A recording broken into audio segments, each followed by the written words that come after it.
Thank you, Miles. On April 8, 1968, 4 days after Dr. King is assassinated, Congressman John Conyers introduced the first legislation providing for a Martin Luther King Jr. federal holiday. However, it was not until November 3, 1983 that President Ronald Reagan signed a bill establishing the third Monday of every January as the Martin Luther King Jr. national holiday beginning in 1986. On January 20, 1986, the first National King holiday was observed. Only 17 state officials observed this holiday. By January 6, 1889, as a result of leadership of the King Holiday Commission, the number of states which observed the MLK holiday grew to 44. In 1990, the Wall Street Journal reports that only 18% of 317 corporate employees surveyed by the Bureau of National Affairs provide a paid King holiday. However, as Vikings, we are proud to know the documentation in our very detailed archives memorabilia room that William M. Raines High School has been observing this holiday since its inception in 1986. As Vikings, this is something we are very proud of. Because of the Martin Luther King Jr. Federal Holiday and Service Act signed by President Bill Clinton in 1994, the King holiday is. Some kings are born of royalty on a throne with a crown. But this king was born with justice, perseverance, and determination. This king is Dr. Martin Luther King. That one day, the freedom bell will ring. Free at last, free at last. Thank God Almighty, we're free at last. I got King Jesus. I got King Jesus. Wait a minute, wait a minute.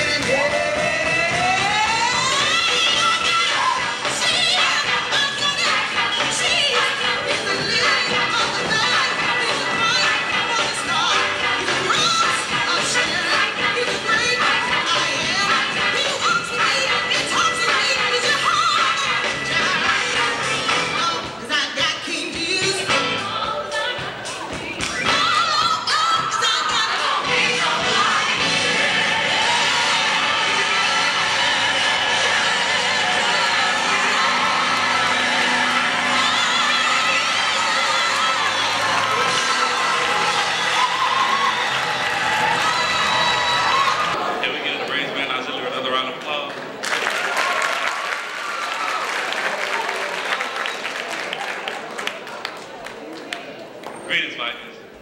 It is my pleasure as the arrangement treasurer to introduce you to the keynote speaker for this MLK Observers Assembly. Mr. Tony Hill Sr. currently serves as Mayor Alvin Brown's federal government liaison. He is a former senator in the Florida Senate after being elected in November of 2002 and subsequently re-elected to 4-year terms in 2004 and 2008.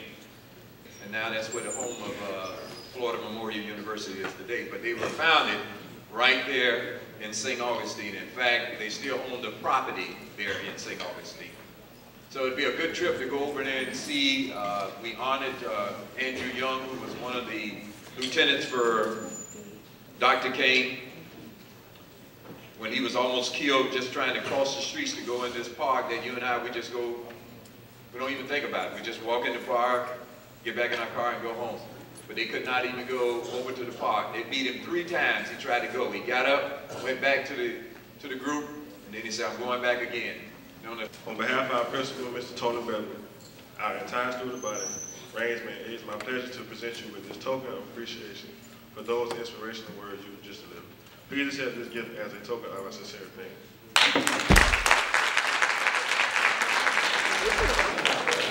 Good afternoon, Vikings. Could I have all of the Rainsmen to stand? I'd like for all of you to give these young men a hand.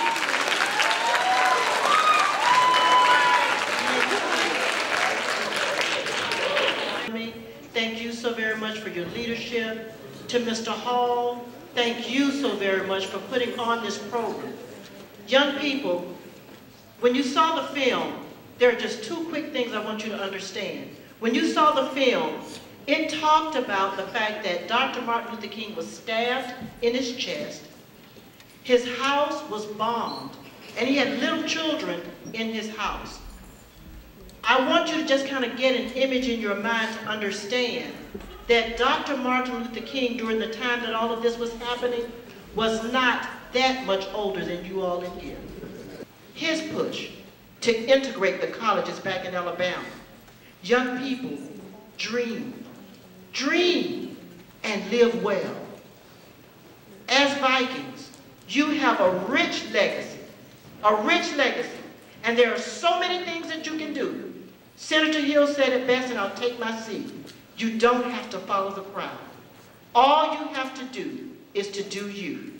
Thank you so very much, Vikings. Thank you again, Rangeman, for all that you've done. Thank you.